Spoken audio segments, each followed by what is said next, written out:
You really don't get it.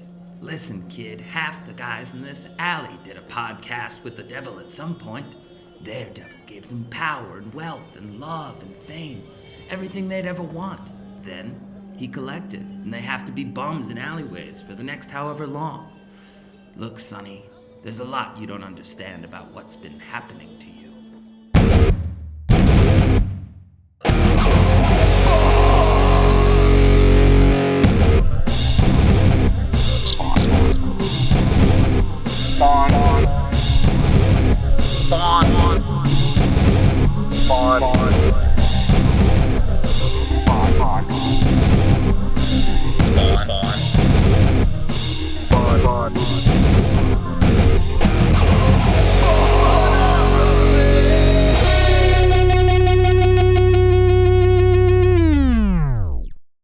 What's happening, Hellspawn? Welcome to Spawnography, the ultimate Spawn podcast of all time. I am one of your hosts, George Marston. With me, as always, is Pierce Lyden. What's up? So, this week we are going through. This week we're going through it, and we're also going through Spawn issue number 9. Now, last episode you may remember we read Spawn 6 and 7, which was the tale of overt kill.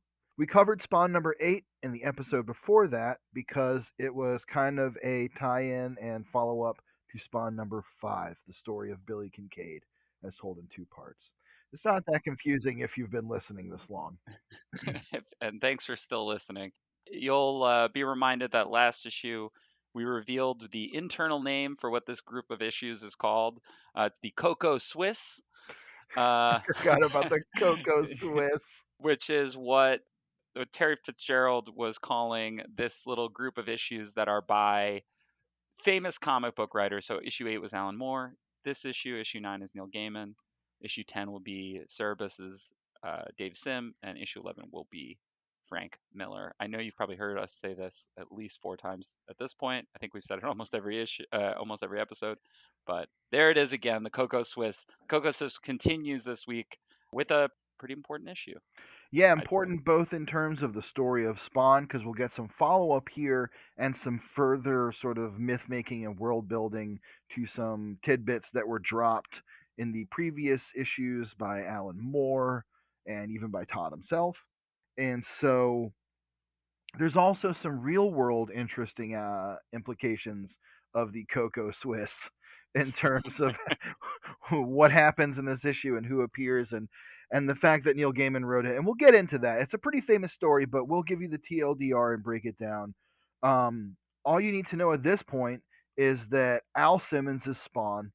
He is one of many Hellspawn throughout the generations who are sent to Earth by the devil Malbolgia, the ruler of one of the levels of hell, in order to grow his army by killing bad people, sending them to hell to be equipped as soldiers in the Malbolgia's army to fight heaven in this foretold and destined prophecy. And we did find in issue 8 from Alan Moore that the Hellspawn suit is a parasite, so not quite a symbiote, but not a symbiote. A living parasitic neural parasite. And that is going to be something that comes up a lot in this issue and gets a little more expansion. And we'll kind of talk about that and some what's interesting about that as we get into this. Aside from that, there's not too much else you really need to know about Spawn himself. We're still in the era of Spawn where we're building continuity on the fly, and so the elevator pitch or premise is pretty much and rule of cool is kind of really what this book is flying by on, which is fine. But Yes. this little era of writers is gonna be adding to mythology fast and loose all over the place, as we saw with issue 8 from Alan Moore, where we find out that Malbolgia is not the devil, he is a devil. And this issue is going to introduce some new characters as well, and some new concepts. Yeah, it very much feels, both in terms of the concepts that are added and the way they're discussed by Neil Gaiman, it very much feels like Neil Gaiman kind of yes-anding Alan Moore, who seems like he keyed in on like a little bit of an idea that was in the Overt Kill storyline and kind of expanded on that in Spawn number 8. And now in Spawn number 9, it's going to be, like you said, very kind of flying by the seat of their pants. We're going to dive right in. This is issue number 9. It's called Angela, story by Neil Gaiman, art by Todd McFarlane, letters and editor Tom Orzechowski, colors by Steve Oliff, Ruben Rude, and Oli Optics. This one is dedicated to the memory of Harvey Kurtzman. Page 1. What are we looking at? Well, page 1, we open up with a girl crying for mercy in the forest. She's wearing tattered clothes. Spawn's cape is off panel, and as we turn the page, we get this huge portrait of medieval Spawn, who we're seeing for the first time. Is like a knight in armor style Spawn, but very much a 90s comics knight in armor with big spiky shoulder pads, and he's still got most of what you'd expect from a Hell Spawn. His mask is turned into a helmet. His insignia makes up a big round shield, and he's also got a Spawn horse decked out in very kind of cool demonic bat-like armor. Pretty sick design, and honestly, Medieval Spawn lit me up as a kid. Just right off the bat, I'm going to go ahead and say Medieval Spawn lit me up. The first Spawn variant action figure, and that led to a whole world of shit that we're going to talk about later in this episode. But this establishes that this is a different Spawn. This is Medieval Spawn, and he's here to help this woman who is crying out for mercy. And as we're meeting both of these characters, there's this kind of narration in the form of like an entry in like a Malleus Maleficarum like demon hunting manual kind of thing Yeah. that is giving a lot of background information about Hellspawn, basically explaining most of what we've already learned about Spawn, but recapping it in kind of a fun way. That also expands on it a little bit by explaining, a little bit more about the biology and ecology of the Hellspawn and how Hellspawn are hunted, by whom we don't know yet, but the other side of this conflict is who it seems to be. So, The thing that I really like about the manual is that we like Gaiman holds back on what the origin of the manual is, but also starts, like you said, yes ending stuff from Alan Moore, also just yes ending stuff from the original concept of Spawn. My yeah. favorite thing is firstly, they're often time disoriented, having been kept in stasis fields for 5 to 10 years. Didn't really need that. It explains But that. we knew that. Yeah, we did see that already. We didn't know that all spawns had that, but like Yeah. we've seen that already. Cool. You explained why that's a thing. Sure. My big question is about the horse. Is that a normal Yeah. horse, or did that horse also go to hell and make a deal with the devil? Does that horse I don't does that know. horse miss its wife? That is a very important question. Whose unfinished business is that horse there to carry out, and why? Yeah, but so it is very much Neil Gaiman writing this like this is someone's first Spawn comic because they're picking it up because I'm writing it. So I'm gonna give the Spawn recap of like Miss Wife asleep for 5 year, all that shit we've already learned, kind of wrapped up in this framing device of the hunting manual. My other question about the horse, not to harp on the horse too much. The horse has Okay. armor. We know from Alan Moore that Spawn's armor is a parasite. hmm hmm Does he make the horse Just armor? Is the horse armor stuff you can buy at the horse armor store? Or again, is there a parasite who's been assigned to this? just a horse parasite. A horse spawn. That's a great question. I don't know if they ever did horse spawn, but I feel like a very certain intersection of like person would really appreciate that. One thing I love about this horse, I'm gonna say, is that Todd McFarlane knows that this horse needs a big, beautiful mane to kind of contradict the ugly hellspawn, but he just draws it like human hair. So this horse has like this ass ripping fucking like Jack Burton mullet that's just these huge, beautiful blonde curls. It looks like this horse has a supermodel's hair, The horse and I has love nicer that. hair than this woman. Yes, that's true, and you know, that's good artistry because this horse is well kempt by its hellspawn master, and this woman is in rags and tatters, so of course her hair is she's got split ends, I'm sure. So she's crying out for mercy. We see the medieval spawn arriving and saying, Good day, sweet maiden, you are hurt. And he says, I'm hurt, but no longer a maiden, which, all right. Yeah, all right, great. So he scoops her onto his horse, and she's telling him that an ogre has trapped her sister in a cave. He says, "Where's the ogre?" And she starts leading him to the ogre cave where her sister is supposedly being held, while asking him questions, basically asking, "Why do you cover your face?" And What's your learning a little name? bit That about, kind of stuff. yeah, I don't have one, that kind of thing, and learning a little bit about this medieval spawn, which is more or less nothing. We know nothing about him other than the very basics of what the facts of a hellspawn are. The narration, which takes up a good chunk of the next page here, there's this long unfolding scroll on the left hand side of the page, which props to Tom Orzechowski for picking up the baton here and taking something that could have really weighed this issue down with balloons and words, because Gaiman's a sometimes wordy writer, and making it at least look interesting and diegetic with the rest of the page. It does feel at some point like the Hellspawn demonology narration starts to fill up the page a little bit, but I like that Orzechowski is at least, again, as he always tries to do, he tries to make it at least interesting to look at in the sense of a comic book while you're looking at this long, these big blocks of, kind of prosaic lettering. I think the thing that's great, and I'll, props to Todd McFarlane here too, is that the long bit of narration that you're reading there does kind of the page layout echoes the next page a little bit, where you have the first panel on the left also being this like long as they're climbing down into the where the cave is. So you have it. The pages really work together because your eyes led sort of the same way. You kind of know where you're going. I don't know. I think it works out really well. I do like it. And like I said, Balance. Orzechowski manages to make that balance work, especially by making that lettering again look interesting. Along with, I'm sure Todd drew that scroll. Yeah. One thing that's I want to point out two things here that I like. First off, I really do like Neil Gaiman's dialogue here.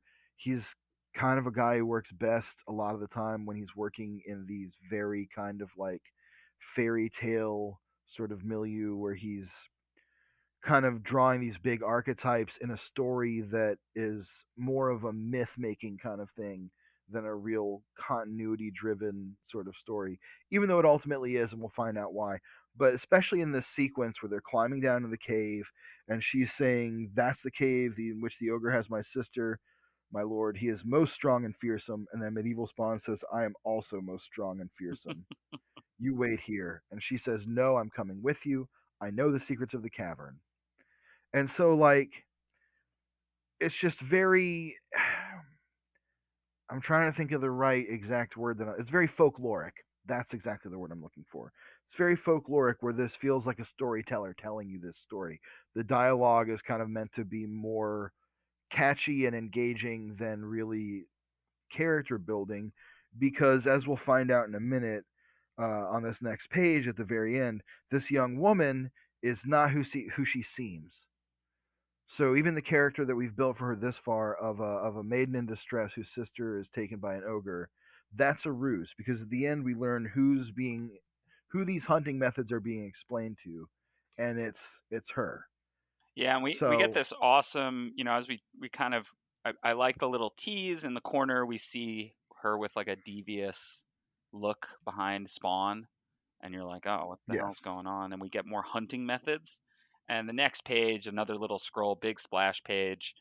It's wise to decoy a Spawn by diverting its attention, and then we get big, big splash of Angela looking cool as hell.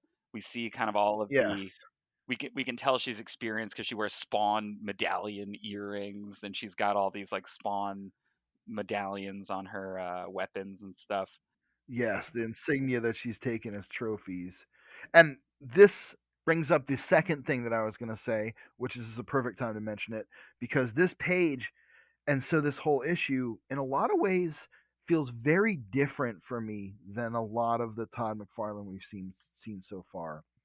I feel like in a lot of places where in previous issues he kind of maybe sped through some things um, that were there are a few spots where it gets a little rough in the artwork and it feels a little kind of haggard. Here it feels like he's going very specifically for a lot more of a Neil Adams kind of thing. There's a lot more detail poured in, a lot more of their kind of flesh is defined. You can see all these ribbons everywhere, kind of echoing Spawn's chains. There's just a lot of detail in here that really, especially in her design as well, harkens back to a lot of that 70s Marvel art, even more than Todd's own 90s Marvel art. And I think that's really cool because, again, this is a more folkloric kind of story. You can see, especially with the design of Angela with her big winged ears and the kind of like Red Sonja type armor, that it's very, very sort of 70s high fantasy comics oriented in that Conan era of Marvel. And so I like that he's channeling that here. It's not divorced from his other work in any way. It's very much Todd McFarlane, but I feel like he's using his own proclivities and his own interests in a slightly different way. I think it is telling. There's certain things about. I think this image is cool as hell. Like, there's no doubt about that. I think the thing that sticks out to me is that he doesn't have to draw stuff like this that often. And this is nitpicky as all get out, but it's just like weird little stuff I noticed. The hilt of that sword is bigger than her hands. Yeah, it's a bonkers Like, sword. I don't even. It's the yeah. foreshortening on the spear is interesting. It's unclear if it's just that big, or I guess it is just that big, right? It's a massive spear, and you can see it in the next.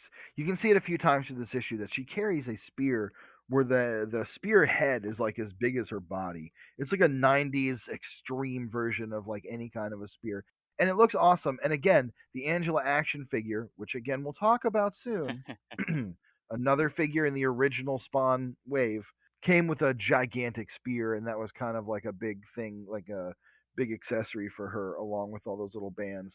And even with the figure, which is very like 90s female comics heroine proportioned, with like legs that are twice as long as the rest of the body, and like a waist the size that's as big around as a nickel, the spear almost dwarfs the figure too. Yeah. So like he's really overselling it here, but again, it's that little Neil Adams touch of that like breaking the panel border to kind of define more of the like, how big the character is. Yeah.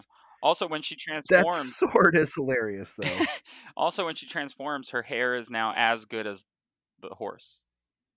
If not better. Her hair got cleaned Yeah. up in the Magical Girl Angela transformation. I would have loved to God, see a full Magical Girl Angel transformation. That would have I been very know. cool. I know. They did Magical Girl Roxy in the late '90s for Gen 13. Adam Warren did that. I Yeah, loved that that. tracks. And so I would love it if he had also done a Magical Girl Angela. Probably a good reason he didn't, a legal reason, which again, we're not skirting around it. We're just going to try not to get bogged down by it until we get to, most of this story because it is important. Yeah, Um, we move into this. Spawn has his own timer. He has apparently yes, blown we got to check through in with his like power half meter. of his powers. Again, we still don't really understand what these numbers mean, what they are supposed to represent, No, but that's fine. we do get an interesting tidbit in the manual at one point where it says that many of them will go to great lengths to avoid any kind of conflict and hide in order to avoid using their power bar once they learn that it exists. But yeah, the power meter it remains, even for this other Spawn, all vibes. So Yeah, we do get one of my, like, they start fighting. I love the panel because it is a bit of a reference to that overt kill arc of yes, her grabbing him by the cape and just slamming him into the wall of the cave, and we get some real kind of Frank Miller-y panel there. Of, yes, this whole sequence is very Frank Miller actually, especially after that previous page and some of the other pages before this that are very like very 70s Marvel or whatever. This one does have a lot of that Dark Knight Returns feel. That big wide panel followed by those three panels of an exchange of their blows. They're kind of tied up close up panels. You can tell that Todd didn't have quite as much time to draw this page as he did the previous one, but it's a really cool little fight sequence, and I do like the way that Todd manages to pull off some sloppy inking in here that makes it feel a little more kinetic and kind of it has a lot of yes, motion to it.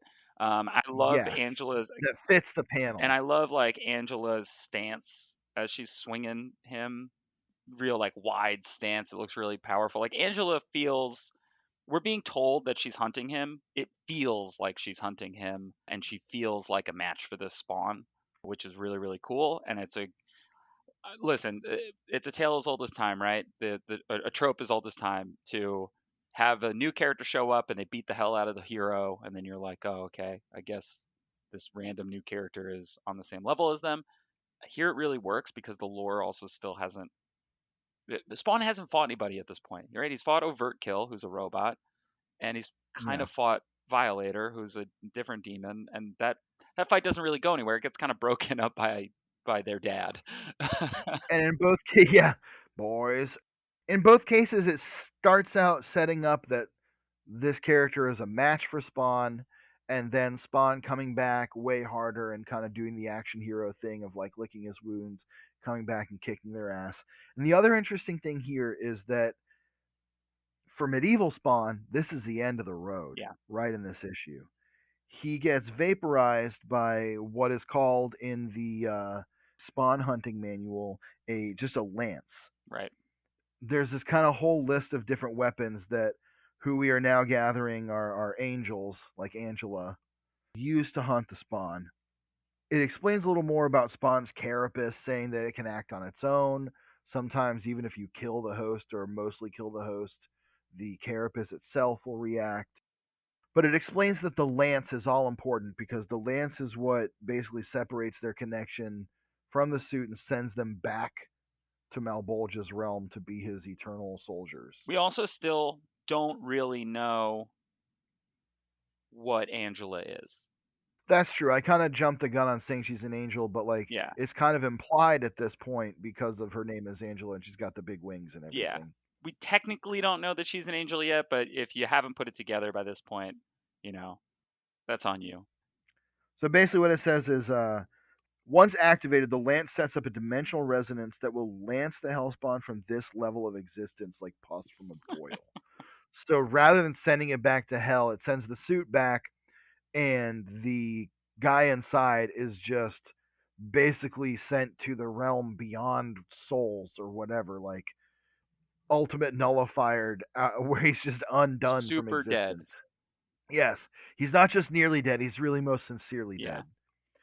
And so, so we see Angela send the medieval Hellspawn's host away, and then kill the neural parasite that is the Hellspawn armor. And grab another Spawn And medallion. yes, grab another Spawn medallion, add it to the pile. And then on the last panel of this page and the last chunk of this sequence, the denouement of the whole beginning here, the whole medieval Spawn yarn, we see Angela in modern clothes, and it says 800 years later. By the way, her hair still just looks incredible. Yep. I wish my hair had that kind of volume and body. Big still. Alan Davis hair vibes. We come to the next chunk of this issue, which is another little bit of Spawn myth making and Spawn world building. We see a flashback to Spawn in Hell, and it turns out that he's dreaming. He's dreaming of. Correct me if I'm wrong, but that was from one of the overt kill pages. No, that's actually from the next issue. So that's a Oh, that's the next yeah. issue. That is a precognitive thing. That's right. You're right. We will get Very into that. famous page that we'll get to on the next issue. But yeah, That's that right. is from the Dave Sim issue that will come out the following month that we'll cover next episode. But it does, We get a little foreshadowing of that. yes, the continuation of the CoCoSwiss. But yeah, we get a lot more. We get a lot more of Spawn in this alleyway. He's kind of he's interacting with more of the folks that live in the alley. I kind of love this because Batman has the Batcave, Spider-Man has a house usually, right? And he's got like people to go back to. So you get like an Aunt May scene, or you get a Mary Jane scene, or whoever Peter's dating, or whatever. I love that, like, Spawn has the alley. yeah, Yeah. Spawn's got his alley, and that's his base of operations. And because Al Simmons is a good dude, like he does feel for these folks, and he understands them on some level, and he appreciates them in a way that like the rest of the world doesn't. Yes. And I like, honestly, Neil Gaiman's take on this relationship is my favorite so far. He writes these people very more with a lot more of a humanistic view. I think he sees them as characters more than set dressing in some way. We'll get to a little more of why because there is a specific guy we're going to meet here. But we get this precognitive dream that Spawn is having of the next issue, and he's awoken by one of his buds in the alley. And we're back to this very Neil Adams-y kind of Joe Kubert-y look for these kind of characters, where their faces are just very rendered. Yeah. I'll say that. And Spawn's being awoken by one of the guys in the alley who tells him that some cops came by trying to get an artist rendition of Spawn and to figure out where he sleeps. But all of his pals in the alley who live in the alley with him basically tell him they covered for him. They told him, that they hadn't seen him. One guy said he had seen him and he'd tell him for $1. They give him $1 and he says that he makes up something about he nests in the Chrysler building and he drives a Cadillac with a purple gorilla. Spawn recognizes that they kind of did him a Or a solid, green gorilla. so he says, "Hey, is there anything I can do for you in return?" And that's where we're going to meet, I guess, the next most important character in this issue. Yes, and he says, "Yes, Spawn, I just really would like it if you made me some sweet berry wine." Yeah, it's very true. This old man with a beard wants wine, and he's like, "Oh, if you can get it." Spawn's like, "I don't think I can." He's like, "Oh, just close your eyes and concentrate." Like, you know, Yeah, he asked for a case of strawberry ripple wine, which is like the kind of wine that someone who's never drunk wine would ask for. It seems some like, Mad Dog like, 2020. yeah, exactly. Like, get me that Kiwi MD, and like, it's so funny to me. Like, I don't know why that's such a weird touch. That seems like some very Todd McFarlane writing in a Neil Gaiman comic. I don't know why it's just so hilariously unsophisticated. They just basically like sweet berry wine. Yeah, and Spawn's able to do it. He uses some of his powers, but Cagliostro mentions like, "Hey, don't do it like that. You'll lower your energy levels. Sap some of the energy from the parasite. Like that's what it's there for." But Spawn doesn't really know how to do that, as is established in the manual. Hellspawn frequently don't know how to use their powers, so he does use some of his powers, and we get the power meter. He makes a box of wine, so that's cool. And Cagliostro introduces himself, and he's kind of I do kind of love the way that I love the body language here, like Spawn leaning up against this car, and he's got this weird little old guy kind of being Yoda. Yeah, it's very casual Spawn. And so Spawn doesn't react to this guy knowing all about his costume more than him. Spawn just kind of no sells that or breezes by him. And it comes to the next page. He introduces this guy who's been talking to, who asked him for the sweet berry wine, this like little Gwildor type character. Introduces himself as Count Nicholas Cagliostro, who is a sort of historically mythical kind of folkloric figure. We don't necessarily need to get into that so much. Here he's being adapted into Spawn's world, which is very much a Neil Gaiman thing. Yeah. You had John Dee in Sandman. There's so many examples of him taking a sort of historical figure, taking the name and sort of their the wise man concept that follows him, and putting him here. And he says, "Count Nicholas Cagliostro at your service, Mr. Simmons." Spawn goes, "What did you just call me?" And I love this confused Spawn panel. Yeah. I don't know why. I just really love the way it's rendered with his big puppy dog eyes and his chin kind of disappearing into the shadows. It just, I don't know. I just like that panel quite a bit. There's also a very silly Elvis in the background of the very casual Spawn panel that's just like it's just silly. Like there's like an Elvis and one of the other guys in the is like, "Oh, look, Elv, it says the Weekly World News you just got married again." Yeah, he says, "Not me." So, Silly. so before we learn more about how he knows who Al Simmons is, we get this interesting scene of Angela going up to this corporate boardroom where she meets with Gabrielle, who is another part of her organization, we gather. She says that she's the director of Terran Affairs and Angela's still a freelancer. This is also, we get sort of Angela flirting a little bit. I guess I might have read that with the foreknowledge of where she's going to land in the, like where Angela lands as a character in the future. But also that the fun little detail in the establishing shot of the building that she goes into is the big cross at the top. Yes. It technically still has not been established that Angela is an angel, but this is We're another, starting to get it's coming into the focus. breadcrumbs are being laid. Yes. And so we meet Gabrielle. There's some tension between them, a little bit of girl tension that Gabrielle's trying to ignore. Angela says, "Well, I'm okay to be here on Earth because I have a hunting permit." Gabrielle says, "Well, shit. All right. Well, I guess I can't stop you from hunting the Hellspawn. I did realize there was one around, but I hadn't made it a priority. So since I can't stop you, go ahead, but don't toy with him. Don't follow the manual and stalk him. Don't spend too much time hunting this Hellspawn. Get it over with quickly. I don't want you here on Earth for too long." This is an odd, I think this is an odd page. It paced very weird that this page is split between that interaction. Then it's like, by the way, it's night, and also here's Spawn and Cagliostro. It almost feels like you wanted another page there, but Yeah, it's a bit odd, and this is where Spawn confronts Cagliostro about knowing about things.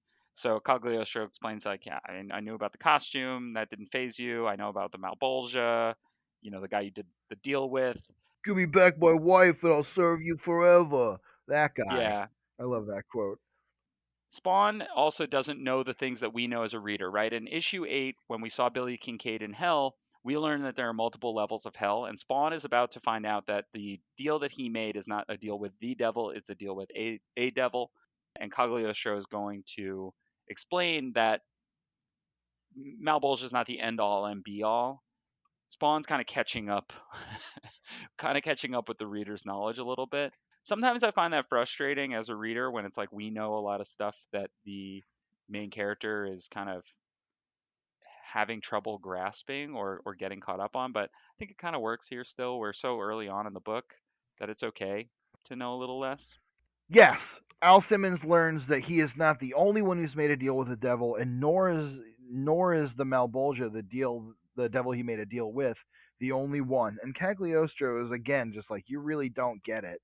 And that's kind of the theme that's been going on for Spawn every time he meets one of these larger cosmic beings or someone who has this larger cosmic knowledge. They always say like you don't get it, do you? You just don't get how big of a pawn you are and how grand a scheme this actually is. Just as Al Simmons is trying to figure out what's going on, Angela arrives. She taps him on the shoulder and says, "Excuse me, can we talk?" I kind of like this 2-page spread. Again, it does feel like maybe this wasn't supposed to be a 2-page spread exactly like this. Again, the pacing kind of goes a little wonky, I think, in the middle here.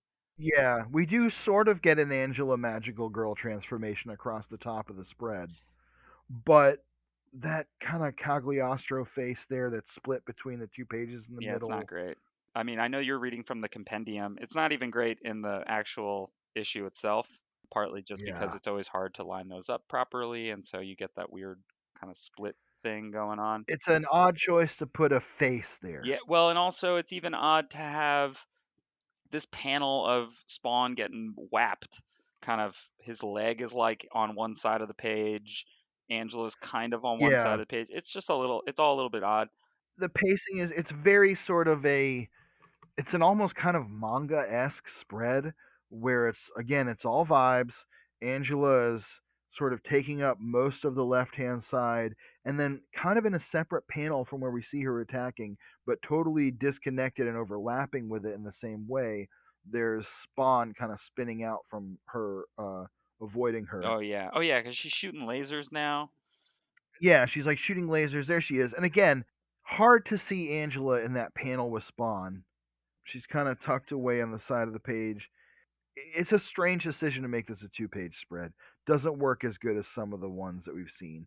It's rendered pretty well, but I think the stapling and the fact that it has to, so much of the action is broken up by the spine.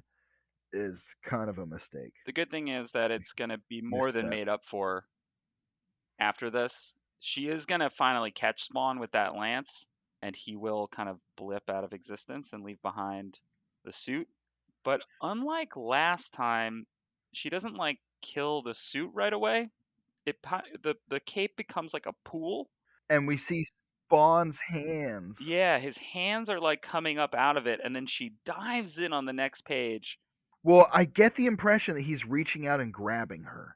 And I just want to say, first off, I love the hands that are coming up out of the pool of the cape. It seems like, for whatever reason, when she vaporizes him, he goes inside the suit, and before she can kill it, his hands reach up out of the pool of the cape and drag her in. And I have to say, this first panel on the next page, after she drags her in, is really quite a choice of how to rent. I mean, I get It kind of makes sense. it doesn't seem like it was a lurid decision, but Angela's entire ass cheeks are just sticking up out of the cape like a stepmom in a dryer. But the And next panel is most so of this sick. page is taken up by something much sicker. Much sicker? Much sicker. I sound like an iPad kid. Like a very cool shot of Spawn strangling Angela and her trying to rend his grasp away as they're struggling in this kind of green and black negative void. Yeah. It's just really, really cool. The rendering is really good. I like that it's from behind Angela's perspective so that it kind of highlights their struggle and also the horror she must be feeling at this.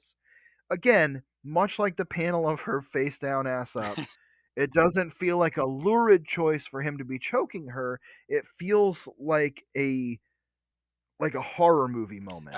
It helps too that Todd really loves teeth. Yes, he There's does. always teeth in stuff, and Spawn's Spawn's teeth in teeth. the shadows Yeah. is so cool. I think that motif was stolen later by Steven Sadowski on the Justice League or Justice Society Mm. story where they fight the Shadow guy and he's just a black void with teeth. And I Anyway, love the green um, energy kind of coming out of Spawn's eyes too. Green, we've talked about this yeah, before, green, and there's a lot of green and red in this like 2-page spread, but it never feels like Christmas. And it's because the otherworldly energy that kind of emanates from this shade of green. Shout out to the coloring team on this one. It works really, really, really well. yeah, especially with it especially sells the transition from outside the void that's in the cape to or inside the void that's in the cape by highlighting the red of the cape outside, and then inside you can tell you're not just wrapped up in the cape because it's not all red. They're in the weird realm of Spawn's powers. And so on the next page you get a transition back where she's saying, please, I can't, please, and then you can tell that he's like dragging her in, sort of choking her. He's not exactly strangling her, he's Like kind of pulling clawing her at in. her kind of. Yeah, almost And desperately. we see a blue bit of energy rocketing away from the city, and just everybody like, Out of the yeah, cape. out of Yeah, the we get the cape. glimmer of it blasting out of the cape. And all the guys in the alley are like, wow. So then Spawn claws his way out, which Pretty cool. we didn't know was possible for a Hellspawn at this point, but honestly kind of sick. Yeah. I really like the way that Gaiman writes this fight. I am assuming a lot of the storytelling came from the Toddfather, and I like that as well. But I really like the premise of it. Him falling into the cape, dragging her in, almost like a pool underwater. It's a great horror comics moment in a very super heroic I fight. really like it also in contrast to his fight with Overtkill. In his fight with Overtkill, he's so quick to want to rid himself of anything extraneous, right? He kind of complains about the Right. chains. He gets rid of the He drops the drops the cape, cape, right? which winds up saving him Right. here. And so the things this is not a great comparison, but it is a little bit. Do you remember the other sort of era of Spider-Man when the whole thing was like, "Hey, you keep being the man part of Spider-Man, but you need to like embrace the spider part." And when he does that, he Right. gets like some new powers for a while. it Right. does It was feel part a of that little bit story, yeah. like that, right? We haven't seen Spawn do this yet. And again, we're still early on in his history, so whatever his powers are is still pretty vague to us. But it also breaks the rule we just saw about how the lance kills Hellspawn and tells us that there's something special about Al Simmons, which Cagliostro also seems to feel. Yeah. Because he says, "Hey Simmons, that was pretty impressive. You don't often see an angel take off like a bat out of hell." And then he chuckles to himself, which is a line I also like. Gaiman's clever writing here is a little better than some of the other quote unquote clever writing that's taken place even as part of the CoCoSwiss so far. But I'm just kind of a sucker for a lot of Gaiman's writing. I'm not the fan I once was, just because of the laws of time and nature, but I really do enjoy his writing of Spawn in this issue. It seems like he kind of gets it in a way that maybe even Alan Moore is like kind of struggling away from. He gets the balance that Todd McFarlane wants in Spawn, which is like Spawn's a superhero dude. He's a scary superhero dude, but also there's this whole horror cosmic element thing. And I think Gaiman kind of nails the balance at points, including right here where he finally reveals that Angela is an angel. The thing that we've been that we've been saying out of turn so far is now official. Angela is an angel. As Spawn is learning this, we also learn that Al Simmons does have the dumbass gene Well, because that is also like pretty clear. By the way, I want to point out that one, everything that he's doing doesn't lower his power meter. So right. whatever. None of this lowers his And power meter. also, Maybe it's the power of the suit, which we just learned from Cagliostro is possible. but also, he doesn't pass out after he made the wine earlier. And every other That's time right. that he's used his powers, basically he's passed out. So, This time he had Cagliostro, kind of drunk Yoda, guiding him through it. but yeah, he is a dumbass. So He's gonna touch the lance because she left it behind, and there's a button on. that's what I would do. I mean, yeah, there's a button on it, I've got the dumbass gene too. and Cagliostro's like, don't touch that, and he touches the button, and we do get another great. I love Todd reaction panels through the mask. Yeah, he nails those, and you can tell that part of the reason Spawn has those like very human sized, but kind of those like slit human-y sized sort of serpent eyes, in addition to the big Spider-Man type like Shape. design on the mask, yeah, the shape, is so that he can have these like very wide-eyed moments. I do love that panel. And Cagliostro says, "I said don't," and it's this big dramatic don't, lettered in that kind of classic Tom Orzechowski like impact moment like font. Yeah, and And Spawn's meter blinks out. yeah, we get the final page of the issue is the power meter with no numbers, just dashes. Cagliostro says, like I said, a good kid, just not very bright. Hey guys, I'm out of here. Pity Simmons showed potential. He could have been the one. First off, three things, or two things rather. Coulda is lettered in a very interesting way here with two Yeah, D's. Coulddda. And also, Cagliostro is just taking the whole crate of yeah. wine, uh, not sharing it at all with the other guys, which maybe they're sober. I don't think so at all. But I think Cagliostro is just being greedy here. Oh, and the third thing is this very Muppety picture of Cagliostro's face, this drawing of his face. Um, the bottom left panel Yeah, here he looks like he is just follows Dr. Teeth and the Electric Mayhem around on tour. it looks like one of those bad taxidermies. Like there's just his face is kind of drifting off his head. But it's Cagliostro so far is very much a very Muppety Yoda-like character. He's very much like just a little wizened guy in robes, following the kind of trope. And as far as we know, and as far as readers know, that was the last issue of Spawn. Now, imagine you're reading, and I mean that must have been a pretty honestly a pretty good cliffhanger. I see why Todd was like, "Yeah, let's do I that." mean, it does say at the end, next Dave Cerebus Sim, and in the print copy, there is like the last page after that is like image info. So Terry Fitzgerald has a little column where he It's all likes to good. give information, and he says, it's called the blah blah blah 4. But after that, there's a Spawn number 10. If you thought that issue 8 was weird, wait till you get a load of this. Dave Sim writes a political story about comic book creators and the characters that they create. Take the Spawn, mix in Cerebus the Aardvark, and you have one of the Great. most creatively fresh comic stories in a long time, featuring a couple of black and white pages where Spawn and Cerebus travel to a strange, yet highly familiar place. Well, familiar to us anyway. The book also features a poster of Blood Wolf by Rob Mr. Hollywood Liefeld, Rob, a Mr. must read for Hollywood anyone Liefeld. contemplating employment in the field of comics. Bro.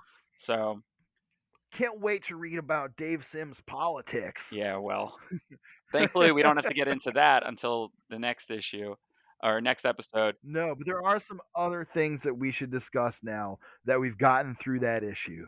So, we've been talking about the issues around Angela and Cagliostro, primarily Angela, because Cagliostro is kind of a figure from folklore. This version of him, original to this, Right. but not originally created by Todd McFarlane and Neil Gaiman. So here's what's important about that is that Angela was created initially by Neil Gaiman, designed by Todd McFarlane, but the character was created for this story by Neil Gaiman. So when Todd McFarlane decided to start merchandising Spawn toys, and they immediately took off because they were unlike anything on the stands at the time, split the difference between the adult collector market that was just burgeoning, that honestly Todd McFarlane would go on to help kind of create. So he creates this line of toys, and in the first wave, he puts Angela. Now, Neil Gaiman is a human being who lives on Earth. And when something that popular starts to branch out into stores that he visits, he sees that there is Angela on the shelf alongside Spawn. And he thinks, wow, I created that character. Didn't even know they were going to make these toys. I bet Todd owes me money now. So he goes to Todd McFarlane and he says, hey, Toddfather, what's the deal? I'm not going to do a Neil Gaiman accent. What's the deal with these toys that I'm seeing of this character I created? And Todd says, oh, let me cut you a check. And he cuts him a check. And then, rather than ever signing a contract or laying out the terms of their deal, which is something that Neil Gaiman continually asks for, Todd every so often just gives him another check. And he would just send him like to hear. I mean, to hear the details of the case, it's like $50,000 here, $100,000 here, because it wasn't just Angela that became extremely popular as a toy. It was also Medieval Spawn. Yes, that's the other thing. Medieval Spawn was the other one, besides Cagliostro. Those two in the line, both created by Neil Gaiman. And so he sees they're also both in the first wave of Spawn toys, which makes sense. They're in the first dozen issues. Also incredibly cool visuals. Medieval Spawn became the first variant Spawn, which became a tradition of the line. Yeah. And kind of the bread and butter of the line as it went on. And now kind of the bread and butter of what Spawn comics have become in a lot of ways. Neil Gaiman is like, "Hey, I appreciate the checks, but let's get something in writing. I need an accounting of this. Yeah. I need to know how many you've sold. I need to know what I'm actually owed. I need to know, it would really set me my heart at rest to know that we've got something in writing to get this contract signed." And smart, that is what you should always do is get a deal like that in writing. Todd McFarlane, it's hard to see exactly his motivations on why, is very resistant to that. And I think it kind of comes down to him basically deciding that he can do right by Neil Gaiman without having to get into that messy contract shit. The reason this is kind of bad form, I mean, it's bad form to begin with, but particularly for Todd McFarlane, is because he had just left Marvel Comics over the rights to own characters and stories he created wholly and outright. That's why he created Spawn instead of doing Spider-Man forever. Right. Because he wanted full ownership and he wanted to know that the money coming in was going into his pocket. It's hard to parse that with the fact that he refused to give Neil Gaiman a contract and refused to give him an accounting without just assuming that the most charitable reading of that is Todd McFarlane thought he was doing the right thing without needing that. The worst part about it too, not the worst part about it, but another kind of layer to it is I mean, obviously this does eventually go to court. Yes, Neil Gaiman eventually takes him to court, and the fallout of that is massive. But we'll talk about that in a second. Please make your point. Sorry. So the lawsuit's in 2002, where Neil's just like, hey, I created these characters. You owe me something for it. It took almost 10 years of Todd skirting around it and sort of sharing some profits with Neil whenever he felt like Right. it. But it finally gets figured out in 2012. Yes. In the meantime, now this is an important detail about the lawsuit. The lawsuit drags on for 5 or 6 years, it says. And that's after many disagreements between Todd and Neil. Neil Gaiman can't fund a lawsuit against millionaire deep pockets Todd by himself. Todd, who's buying, $3 million baseballs and Yeah. all this other stuff, trying to get himself into the sports world. Finally, this lawsuit goes to court. Neil Gaiman turns to Marvel for help. Todd's arch fucking enemies at this point, who he left and who there's a whole deal with them sliding. It's a whole thing at this point. Todd McFarlane does not love Marvel. So Neil Gaiman goes to Marvel, especially in 2007. Yeah. Neil Gaiman goes to Marvel and says, "Look, I will finally write for you after all these years of you courting me to be a writer at Marvel. I will write for you. I will do a big Neil Gaiman story, which became 1602, Right. which is why the dedication in 1602 says, thank you to Todd for making it necessary. He says, I'll do this story, I'll do these comics, if only you fund my lawsuit against Todd McFarlane. And Marvel says, deal. In the meantime, Todd decides, well, I would like these characters, but obviously I can't use them anymore because they're currently in legal dispute. Right. Doesn't want to continue to give any more ammo or money or anything to Neil. But also his feeling too is like, why do I owe you for medieval Spawn? I created Spawn. This is just Spawn in a different costume. You didn't create anything. It's mine. It's Right. my Spawn. Like, what are you talking about? And he It's a creates, plainly derivative work in a way. right, and he creates Dark Ages Spawn as well as Tiffany.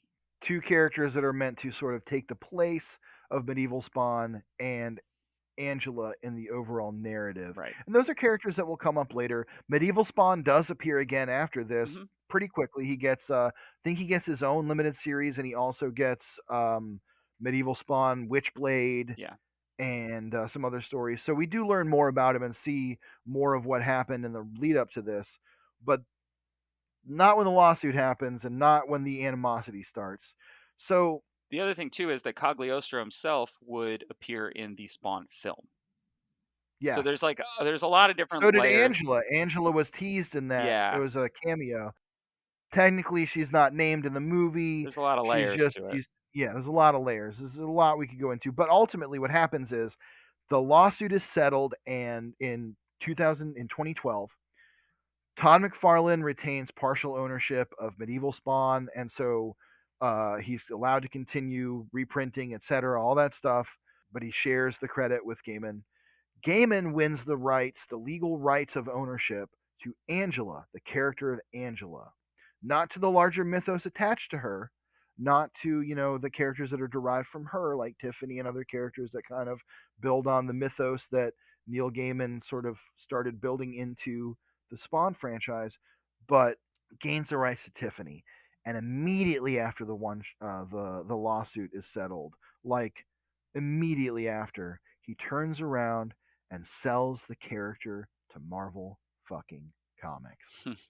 And so Angela now, I don't think I'm not caught up on where Angela is exactly. She's appeared, she's She around. hangs out. She's the half sister of Thor and Loki now. Yeah, she's a half sister of Thor and Loki. They introduced a whole new realm of the Norse cosmology, which is fucking the power of Marvel Comics to rewrite thousands of years of folklore is incredibly hilarious to me. They create a 10th realm of Asgard. Right. It's a whole thing. She's part of Marvel Comics lore now. She's part of the Guardians of the Galaxy for quite a long Yep. time. She gets multiple volumes of her own comic title at Marvel Comics. She gets a girlfriend, She Sarah, gets a girlfriend, which Sarah. kind Yeah. of gets like I said earlier. I feel like gets hinted at here. I do find that like It's very Amazonian. There's kind of that like, Wonder yeah, Woman-y, like, hey, we're all a bunch of girl angels. What do you expect girl angels to do? right. You know? That's the kind of thing Neil Gaiman would think about. Yeah. He is the kind of storyteller who looks at that and goes like, well, of course there's gonna be lesbians, and God bless him for that. Yeah, it's true. Hey, Put more lesbians in anything. yeah, absolutely. Where we're at with Spawn as a whole, this is our second non-Todd issue, right? Yes. How are you feeling? Like, I think this adds to the Spawn world it's so additive, and that's so necessary because the story's been relatively small to this point. And as I think we've mentioned, Todd feels he doesn't seem very interested in building out this part of Spawn's world. He No. like we get no mention of Wanda really in this issue. Spawn doesn't really like kvetch about missing her. He's not like on top of a church being Batman slash Daredevil. All the There's no my wife moment. Yeah, and all the stuff that Todd kind of hammers away at in every single issue. Neil kind of gets through pretty quickly. Like, hey, here's some stuff about spawns. They all kind of have the same deal. They make a bad deal. They, don't know how their powers work. Don't worry about it. Don't worry about it. Don't worry about it. They're gonna fight. Check out this lady. She's cool, right? I think you can see in that the power of practice, which is that by this point in his career, Neil's been writing Sandman for some time. Yeah. And that is a book that is all world building, all vibes, all, larger than life kind of mythology wrapped up in character moments. And that's what this story is.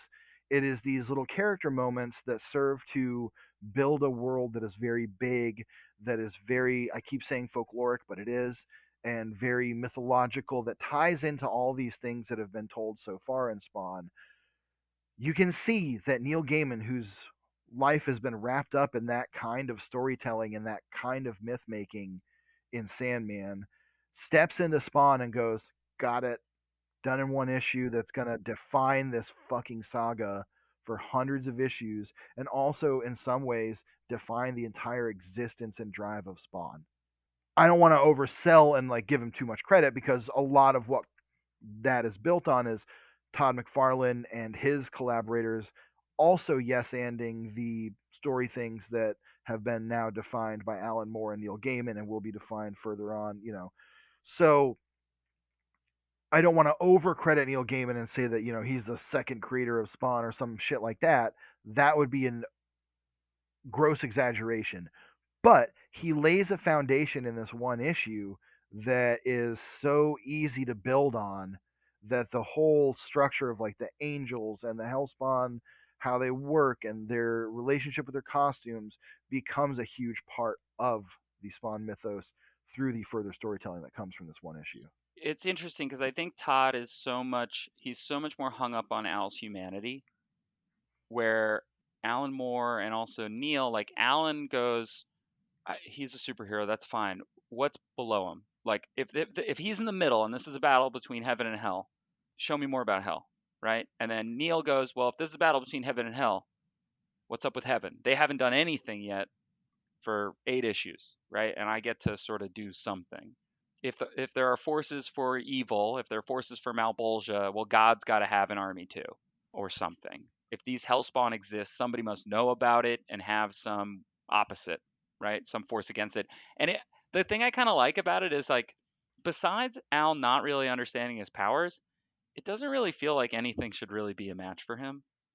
He does feel like the fact that his suit basically can let him do anything, and he's just bad at it to this point. One, it wears a little bit thin over time, especially if you're a seasoned comic book reader who's like, all right, well, get to the point where you figured it out. I described it a little bit as like the old Parker Luck in a previous episode, but I think the difference is that he doesn't have like a normal-ish life like Peter does. He lives in an alleyway, and it's funnier. It's in a weird way, it's kind of funnier that he's like fighting an angel in an alleyway. That's always what's happening here, is that there's this huge struggle for good and evil, and it's kind of coming down to these moments in an alleyway with this Greek chorus of like the poorest among us. And Yeah. there's something kind of interesting about that, in the way, in some ways, and I don't know how intentional this is or not, but in some ways there's an almost apostleship kind of feeling between Spawn and these dudes in the alley, where that's almost the same, literally the same storytellers and the same points of view we get for the story of Jesus in a way. Is it all comes down to just a bunch of guys in alleys talking about this shit. I think that's interesting. I don't know how intentional it is, but I think that that's maybe a product of the archetypal nature of some of this, Hmm. and the fact that so much of this is built on that Christian, cosmology and mythology. Yeah, it's definitely a little bit of like, hey, look at what's happening in the places where you're not looking, right? Like, I do Right, kind of love that as like a Spawn could be in your nearby alley. You know, that's a little bit of the Marvel, the world outside your window, when they started using that right, as their sort of tagline. And it is the right. thing that I do appreciate about Marvel Comics. I appreciate about Spawn as well. I love that Spawn doesn't live in like any town, USA, right?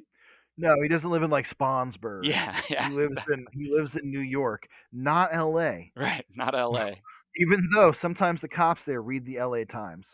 Um, but yeah, it's very interesting, and I think that it also kind of weirdly grounds Spawn as a very human character in a way that I think, as you said, Todd McFarlane really likes, and will focus on and will become a bigger focus and a bigger part of the plot very strongly as as the series rolls on, especially after the CoCoSwiss concludes. The fun thing about the CoCoSwiss as well is that it does expand what a Spawn story can be. You can spend a whole issue with basically no Spawn and just hang out in hell and let us know what Malbolge is up to, and we get to see a really terrible guy and like what happens to somebody that Spawn kills. Now, still, Billy Kincaid, 9 issues in, Billy Kincaid really the only person that Spawn has killed. He's not very good at this Yeah. yet. And then similarly though, like, all right, let's go back further in time. There's got to be more Spawns. So because we've established that there have been many. I do think it's funny that Spawn doesn't kill that many people and doesn't go off and like go crazy on these people, considering he was like a killing machine, like world famous government assassin before. So I think it's interesting that he has to relearn all this and relearn basically how to do the one thing he did in life. And even if he wants to, that's kind of one of these bigger themes that will get touched on more. Yeah, I think it's also that Todd never wants to. w- We've sort of talked about Todd's. It's not apolitical, but there's like a because he works in these kind of broad archetypes. There's something kind of apolitical about what he's doing, and I think that like having a guy just like get spawn powers and go off killing a bunch of people isn't it doesn't send the message that Todd wants to send, right? Because No, Al's a I good don't guy. think. Like Al is good. And even though he did his job, now granted, just following orders has not been a very good justification for many things in the But history that's of the also, world. we've learned already that Al Simmons, part of the reason he was gunned down by and like sold out by his boss Jason Wynn is because he was starting to question those Right, orders. And so it's that character creating in a little ways of like Spawn's also kind of having to learn how to do this without being a killing machine. right. And I think that's kind of interesting. There's some messiness in how that story's been told so far, and there's some spottiness in how much it comes across in that sort of metaphorical a way, but I think it's there on the page, and I think it's a valid reading of what's going on so far. There's one other thing I want to mention about the CoCoSwiss that I think is interesting, and this is sort of an extrapolation. Something you and I were talking about and sort of realizing before this is Todd McFarlane's impact with Spawn is already resurging back into the rest of the comic industry by the time this is coming out. So in which was it, Spawn number one or number two? There was a pinup by Rick Leonardi. Oh, Spawn number 2, yeah. Yes. So how this ties into the CoCoSwiss, I'll get to. Rick Leonardi did a Spawn pinup in Spawn number two. Beautiful pinup, gorgeous. Rick Leonardi, underrated artist. Pierce and I agree. We were talking about that Big beforehand. fan. Nice Big guy fan, too. yes. Rick Leonardi did a Spawn pinup.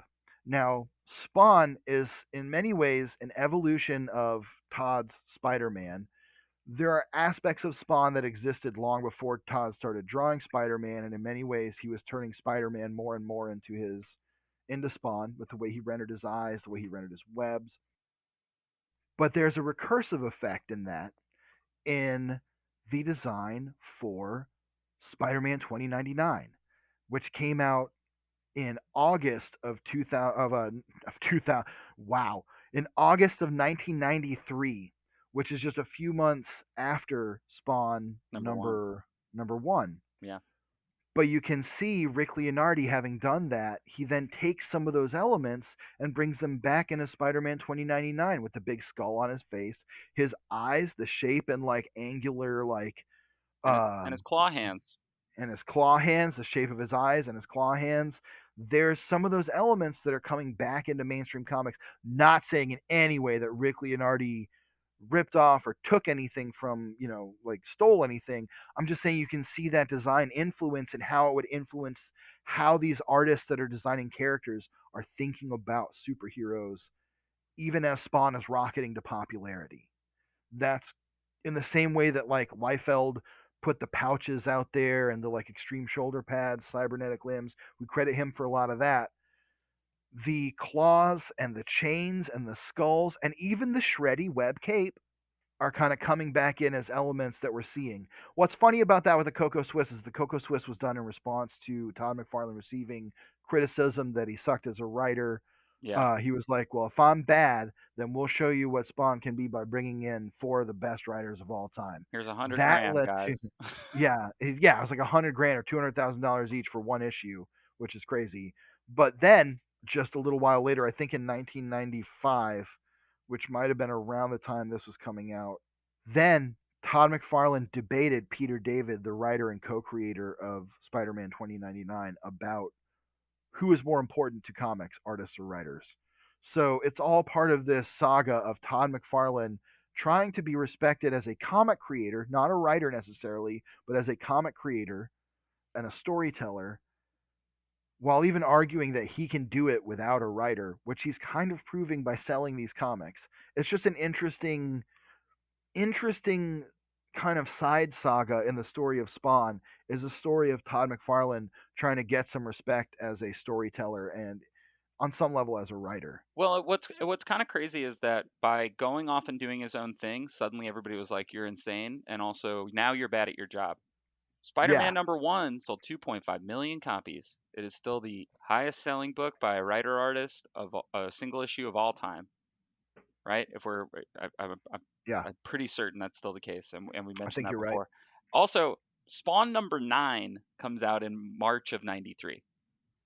So I think that there is no way that, well, at least like that's the date on the inside, right? It maybe came out a little bit later than that. So there's almost no way that Spider-Man 2099 isn't a little bit of a reaction to, oh, right, this kind of stuff is cool.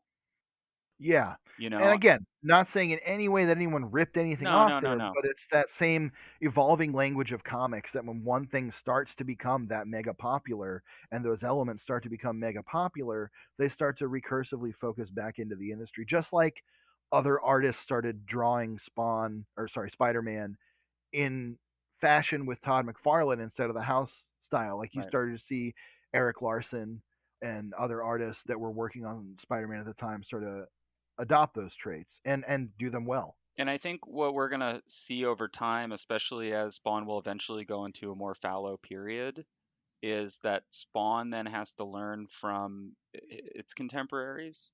Once it's Yes. not kind of the new hotness, right? That the book has to take on a sort of different form. And it's interesting because in 2024, we are definitely seeing that now with how the Spawn line has grown, right? It Yeah. used to be that it was, for the most part, one, maybe a handful of books, but like, you had your Sam and Twitch, you have your little mini series here. There'll eventually be an Angela mini. There's a Violator mini by Alan Moore, et cetera, et Yeah. cetera. There's a lot of little spin-off But miniseries look and at stuff. what we're looking at right now: Gunslinger Spawn, King Spawn, Spawn Universe, the main Spawn title. It's about to hit 350. We've got, all these artists coming on board. We're not talking about that so much because I don't want to, necessarily date these to a certain time and Yeah, yeah. place. But Spawn's having a renaissance right now. That Spawnaissance. yes, thank you, a Spawnaissance, Yeah. which so which is a real thing, and it's kind of like you said, seeing Spawn adapt to the industry, where he's kind of going a little bit Spawn verse, Spider Verse. Even that, though, we Yeah. can trace back to those Spawn variants, which the Spawn variants were the biggest selling part of that toy line in a lot of ways. Those early, there are other characters that they would make and stuff, Chapel and that sort of thing. But what kept the line going for so long, and even again through the fallow period, you still have these figures coming out, was like Ninja Spawn, Commando Spawn, Samurai Spawn, Dark Ages Spawn would Yeah. get a figure. All these different variants of Spawn. Future Spawn was my favorite because he had this big, giant, massive, like wing carapace thing. But that was a defining part of the Spawn line, even for people who just collected the toys. And to bring it back to the Neil Gaiman situation, and we'll get into over the course of this podcast, we'll have to get into the many lawsuits of Todd McFarlane, unfortunately.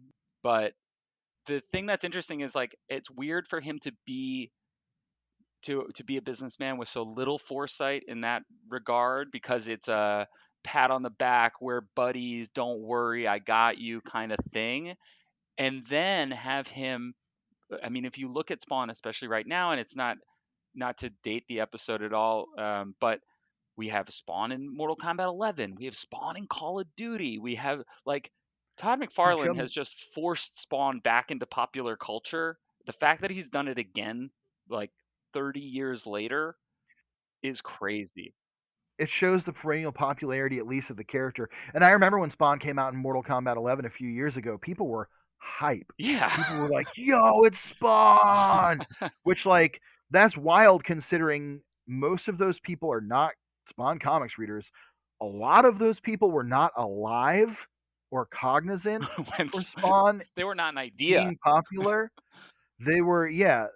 And so, like, it's wild that even with a dearth of, like, there's no Spawn animated series, there's no Spawn movies, Spawn comics were in a lull for a long time. That awareness and that love of the character still exists the way it does for characters that have been established for even longer. Yeah. And now Spawn's been in a thing for 30 years, but there are characters that have been a thing for 80 years that have that kind of recognition. So Todd McFarlane did put a character into the same pantheon as these other characters, and I Yeah. think that's fascinating and interesting. And he's able to even lose a character like Angela. And it not even matter. It doesn't even matter. No one's crying over Angela not being Spawn comics anymore. I'm sure someone is, but like the franchise moved on literally decades ago at this point. And I think, as you said, it's a product of Todd McFarlane thinking he's going to be better at the business by not doing business. Like he can get a better result by not doing the business end with the contracts and the that kind of stuff. It seems like he thinks that's the stuff that gets everybody fucked over. Me doing the right thing and doing what I think is right by people is what's going to make this better business. That's the charitable reading, and that's the only way that I can really square what his thought process must have been. Yeah. It also, I mean, it kind of feels a little bit like, when you like, I don't know, I think everybody's been in the situation where like you don't do something at your job and you have to sort of figure out how to get around it. Like you Yeah. don't want to admit that you kind of fucked up, but like you're like, Definitely there's some stubbornness in there. There's a bit of like, you're gonna sue me? You're over gonna my sue thing. me over my thing? Yeah, exactly. And Yeah. him, I don't think he had a positive or great reaction to any of that. And I think that's kind of the other thing you have to grapple with is that Todd McFarlane is a very much a larger than life person who Mhm. has his own ideas about how business should be done, about how his friendships and relationships should be conducted. And you see a lot of that play out on the page in Spawn and in the accompanying things like the Tony Twist lawsuit, the Angela lawsuit, the other things that he's going to be finding ways to be famous for, whether he likes it or not, buying $3 million, record-setting baseballs, Yeah. just crazy stuff like that. That's just gonna follow both him as a creator and Spawn as a book because of the decisions. We'll see how Spawn is affected over and over by decisions Todd McFarlane makes. Yeah. I think that's a good place to leave this one. We're definitely going to have more lawsuits to talk about, unfortunately. But Spawn number 9, definitely the biggest issue in terms of world building so far. I would say even more than the Malbolgia Hell stuff. Because it also establishes and recaps all that in Right, less exactly. time. Yeah, we get that, and I guess technically we get more new characters. I'm not totally counting Vindicator, one of the 5 famous Flebian brothers. Um, I looked them up earlier. There's also like Vacillator and God, yeah, really stringing out for those V words. George, anything that you want to plug? Any recent work that you want to mention to anybody? Yeah, my name's George Marston. You can find me on social media at Crypt Trash wherever I am. I also go by Janet. My pronouns are they, them, and she, her. And you can also read my writing every ding dong day at Newsarama. I've had a couple of cool articles go up recently that you might have seen if you're in the comics world. And yeah, that's what I'm doing, and that's where I'm at. Cool. I've been Pierce Lyden. You can find me on Twitter at PE Lightning and other places. You can find the podcast at Spawnography Pod. On Instagram, we're just at Spawnography. That's cool. Nobody had that. You can send us an email if you hate what we're saying, love what we're saying. Spawnographypod at gmail.com. If we get questions and things, we'll dig into them on a future episode. Thanks so much for listening. Have a really spawntastic day. We got to figure out a sign off for this thing. Yeah, we sure do. For Todd so loved the world that he gave his only begotten spawn. There we go. All right. Later.